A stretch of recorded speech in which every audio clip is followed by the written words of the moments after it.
कहा जाएगा, आप यहाँ पर रखेंगे परीक्षण आवेश। अब परीक्षण आवेश कौन? Q not. एक राज की बात बताएं, सुनोगे तो बस सुन लो। राज की बात यह है कि जब परीक्षण आवेश है तो अगला सवाल जब पूछोगे, सर ये धनावेश है कि सर ऋणावेश है, ये परीक्षण आवेश होता क्या है, हमें क्या मानना चाहिए, धनावेश कि ऋणावेश? तो एक बात सुन लो, पूरे इलेक्ट्रिक में अगर तुम कोई भी परीक्षण आवेश लेते हो तो वह परीक्षण आवेश कहा जाए चाहे न कहा जाए, वह परीक्षण आवेश धन परीक्षण आवेश होता है।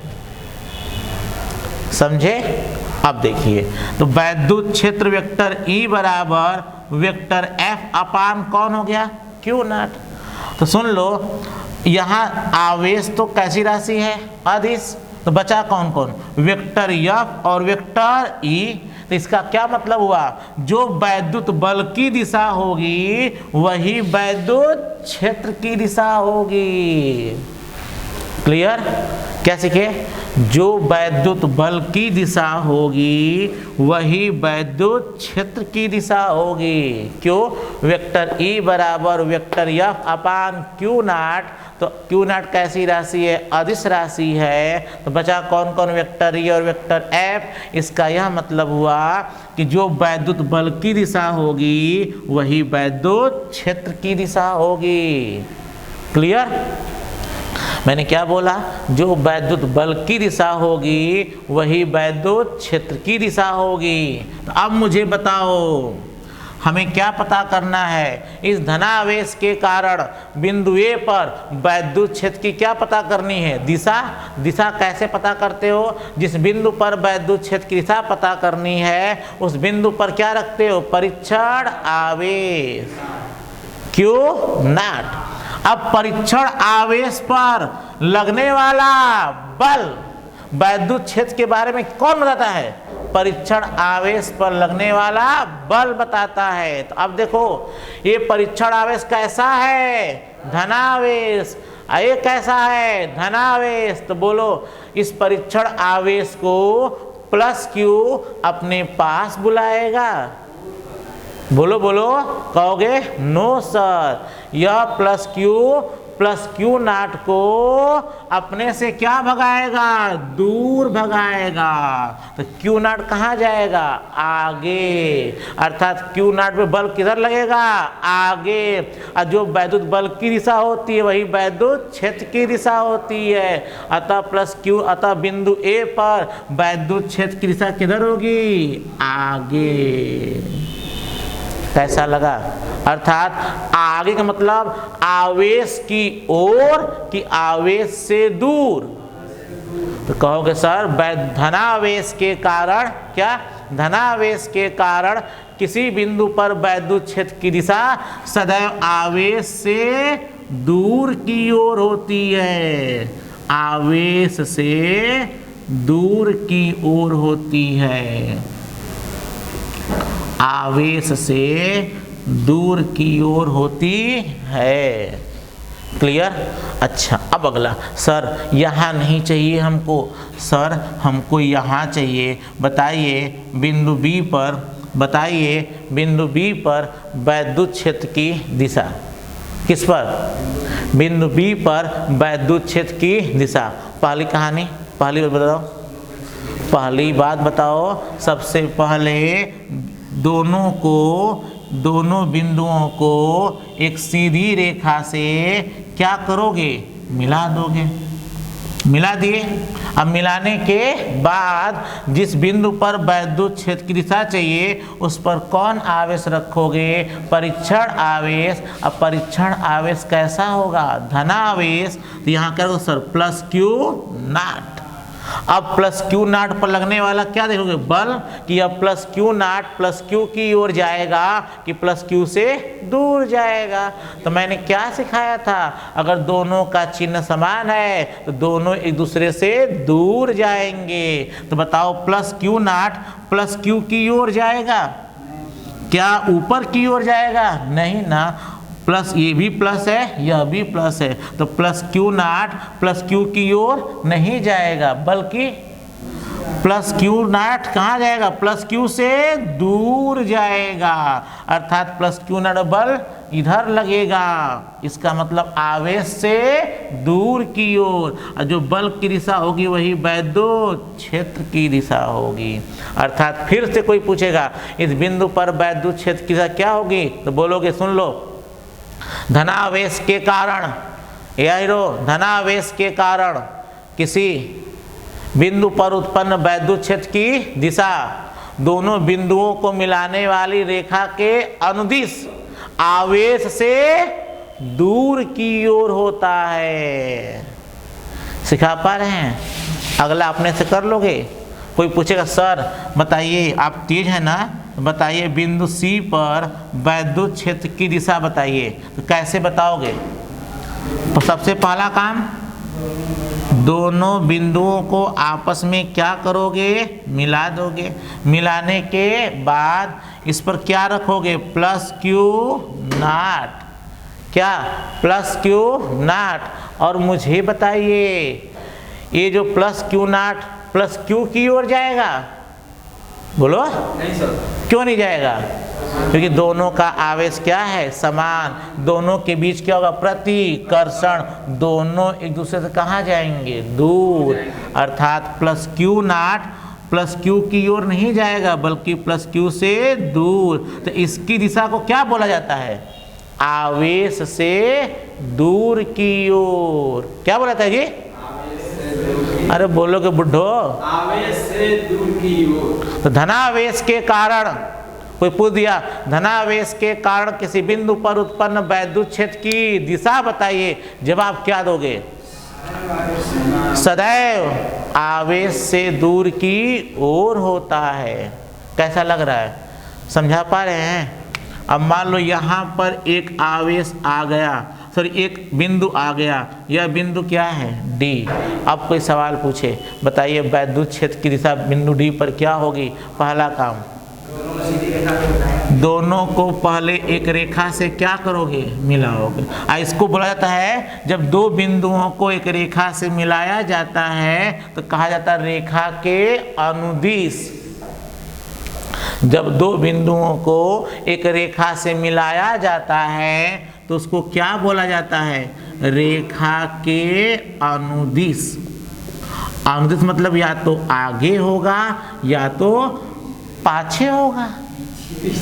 पाछे नहीं मेरे हीरो, पीछे होगा। क्लियर? आप लोग रहते, आप लोगों को कितना मजा आता। कोई बात नहीं। अब इस पर कौन आवेश रखोगे, परीक्षण आवेश। अब उसका चिन्ह क्या होगा, प्लस क्यू नॉट। बताओ प्लस क्यू, और ये कौन है, प्लस क्यू नॉट। बताओ plus Q not plus Q की ओर जाएगा, हाँ प्लस क्यू से दूर जाएगा, इधर नहीं, इससे क्या जाएगा, दूर। और जिधर प्लस क्यू नॉट जाएगा उधर प्लस क्यू नॉट पे बल लगेगा और वही वैद्युत क्षेत्र की दिशा होगी। यही वेक्टर क्या हो गया, ई। यह वैद्युत क्षेत्र की क्या हो गई, दिशा। किसके कारण, धनावेश के कारण। अब इसका फोटो आप लोग खींच लीजिए, और जो बंदा वीडियो देख रहा है वो वीडियो पॉज कर ले, पास करके छाप ले। अब नीचे लिखो, नीचे यहाँ लिखो लिखो धनावेश के कारण, लिख लो धनावेश के कारण, लिख लो जल्दी से। ये वीडियो पॉज करके आप लोग लिख बना लेना फिगर, अब फिर नीचे लिख लो यहाँ, धनावेश के कारण किसी बिंदु पर उत्पन्न वैद्युत क्षेत्र की दिशा। धनावेश के कारण किसी बिंदु पर उत्पन्न वैद्युत क्षेत्र की दिशा। धनावेश के कारण किसी बिंदु पर उत्पन्न वैद्युत क्षेत्र की दिशा दोनों बिंदुओं को मिलाने वाली रेखा के अनुदिश। दोनों बिंदुओं को मिलाने वाली रेखा के अनुदिश आवेश से सदैव दूर की ओर होता है। आवेश से सदैव दूर की ओर होता है। ये हम आपको पहला सिखा दिए। इसका मतलब यदि धन आवेश हो और उसके कारण किसी बिंदु पर वैद्युत क्षेत्र की दिशा चाहिए तो सबसे पहला काम दोनों बिंदुओं को आपस में क्या करोगे, मिलाओगे। मिलाने के बाद क्या किया जाएगा, तो कहोगे धनावेश है, उस बिंदु पर आवेश से क्या होगा, दूर होगा। तो मैंने क्या लिखवाया, एक बार मिला लो। धनावेश के कारण किसी बिंदु पर उत्पन्न वैद्युत क्षेत्र की दिशा दोनों बिंदुओं को मिलाने वाली रेखा के अनुदिश आवेश से सदैव दूर की ओर होता है। अब लिखो मेरे हीरो, ऋणावेश के कारण, धनावेश के कारण हो गया, अब लिखो ऋणावेश के कारण। अब लिख लो ऋणावेश के कारण। अब लिख लो मेरे हीरो ऋणावेश के कारण, लिख लो ऋणावेश के कारण। अब चलिए, अब हम लोग लेते हैं कैसा आवेश लेते हैं, ऋणावेश। यह माइनस क्या हो गया, क्यू, ए माइनस क्या हो गया, क्यू। अब कोई पूछे कि इससे यह बिंदु क्या है, ए, इस बिंदु ए पर क्या चाहिए, वैद्युत क्षेत्र की दिशा। तो बताइए सबसे पहला काम, दोनों बिंदुओं को क्या करोगे, मिलाओगे। क्या करोगे, मिला दिए। अब क्या करोगे, उस बिंदु पर क्या रखोगे, परीक्षण आवेश। और राज की बात क्या है, परीक्षण आवेश कैसा होगा, धनावेश। परीक्षण आवेश सदैव धनावेश लेते हैं, परीक्षण आवेश सदैव धनावेश लेते हैं। अब बताओ, अब देखते हैं ये परीक्षण आवेश जिस दिशा में जाएगा उसी दिशा में बल लगेगा, और जो वैद्युत बल की दिशा होगी वही वैद्युत क्षेत्र की दिशा होगी। तो बताओ ये प्लस क्यू नॉट किधर जाएगा, माइनस क्यू की ओर जाएगा कि माइनस क्यू से दूर जाएगा। तो मैंने क्या सिखाया था, विपरीत प्रकार के आवेश है तो उनके बीच प्रतिकर्षण होता है, आकर्षण होता है, अर्थात उनके बीच प्यार होता है। मौका मिलने पर एक दूसरे के नजदीक आ जाएंगे, मौका नहीं मिलेगा तो दूर रहेंगे। ठीक है, अर्थात प्लस क्यू नॉट किधर जाएगा, अरे बोलो, माइनस क्यू की ओर। अधिक दिशा में प्लस क्यू नॉट जाएगा, वही वैद्युत क्षेत्र की क्या होगी, दिशा। इसकी दिशा क्या बोलते हैं, टुवर्ड द चार्ज। क्या बोलते हैं, टुवर्ड द चार्ज, मतलब आवेश की ओर। क्या बोलते हो, आवेश की ओर, आवेश की ओर। कैसा लगा, अच्छा। यह हो गया ए। अब ए के बाद किसकी बारी है, बी की। कोई पूछेगा बिंदु बी पर वैद्युत क्षेत्र की क्या बताइए, दिशा। कैसे बताओगे, पहला काम, हाँ, दोनों बिंदुओं को पहली एक रेखा से क्या करोगे, मिलाओगे। मिला दिए। मिलाने के बाद इस पर कैसा आवेश रखोगे, परीक्षण आवेश, और कैसा होगा, धनावेश। अब बताओ प्लस क्यू नॉट और ये क्या है, माइनस क्यू, दोनों विपरीत है, मतलब एक लड़का है तो एक लड़की है, इनके बीच क्या हो जाएगा, प्यार। और जब प्यार होगा तो दोनों एक दूसरे की ओर जाएंगे, अर्थात इनके बीच क्या होगा, आकर्षण। तो प्लस क्यू नॉट जिस दिशा में जाएगा उसी दिशा में वैद्युत बल लगेगा और वही वैद्युत क्षेत्र की दिशा होगी। इसका मतलब प्लस क्यू नॉट किधर जाएगा, इधर, माइनस क्यू की ओर जाएगा। यही वैद्युत क्षेत्र की क्या हो गई, दिशा। सर मजा नहीं आ रहा है, एकदम अच्छा आ रहा है। आइए अब ए बी, अब यहाँ बिंदु क्या हो गया, सी। कोई पूछेगा इस बिंदु सी पर वैद्युत क्षेत्र की क्या बतानी है, दिशा। सबसे पहला काम, दोनों बिंदुओं को एक सीधी रेखा से क्या करोगे, मिलाओगे। मिलाने के बाद इस पर क्या रखोगे, धन परीक्षण आवेश प्लस क्यू नाट। अब देखो plus Q naught minus Q की ओर जाएगा कि माइनस क्यू से दूर जाएगा, तो प्लस क्यू नाट किधर जाएगा, माइनस क्यू की ओर जाएगा। इसलिए जिस दिशा में प्लस क्यू नाट जाएगा उसी दिशा में प्लस क्यू नाट पे बल लगेगा और वही वैद्युत क्षेत्र की दिशा होगी। अर्थात आपने क्या सीखा, ऋणावेश के कारण वैद्युत क्षेत्र की दिशा सदैव आवेश की ओर होता है। तो अब नीचे लिख लो बाबू, आप सभी लोग वीडियो पॉज करके फिगर बना लो। फिगर बनाने के बाद यह लिख लो, लिखो ऋणावेश के कारण किसी बिंदु पर उत्पन्न वैद्युत क्षेत्र की दिशा, ऋणावेश के कारण किसी बिंदु पर उत्पन्न वैद्युत क्षेत्र की दिशा,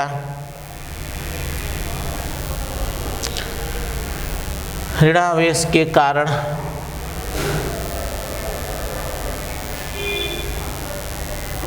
ऋणावेश के कारण उत्पन्न वैद्युत क्षेत्र की दिशा, ऋणावेश के कारण किसी बिंदु पर उत्पन्न वैद्युत क्षेत्र की दिशा, ऋणावेश के कारण किसी बिंदु पर उत्पन्न वैद्युत क्षेत्र की दिशा, दोनों बिंदुओं को मिलाने वाली रेखा के अनुदिश, दोनों बिंदुओं को मिलाने वाली रेखा के अनुदिश, दोनों बिंदुओं को मिलाने वाली रेखा के अनुदिश, दोनों बिंदुओं को मिलाने वाली रेखा के अनुदिश सदैव आवेश की ओर होता है, सदैव आवेश की ओर होता है, सदैव आवेश की ओर होता है। चलिए यह सिखा दिए। धनावेश वैद्युत दिशा क्या हो गई, कंप्लीट। तो वैद्युत क्षेत्र की दिशा क्या होगी, या तो एक धनावेश के कारण होगी और एक ऋणावेश के कारण होगा।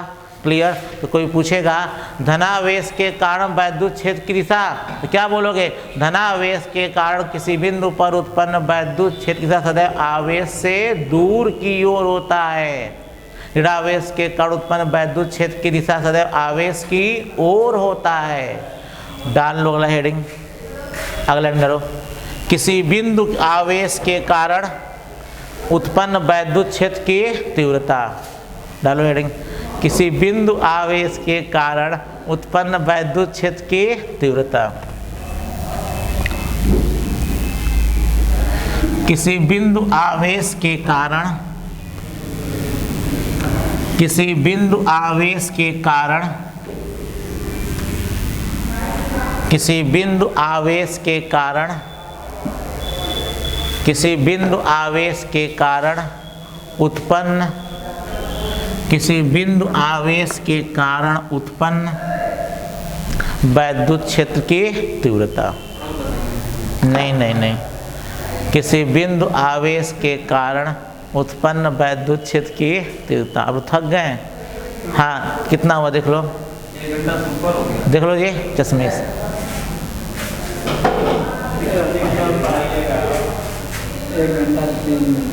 चलो बंद कर दो तब।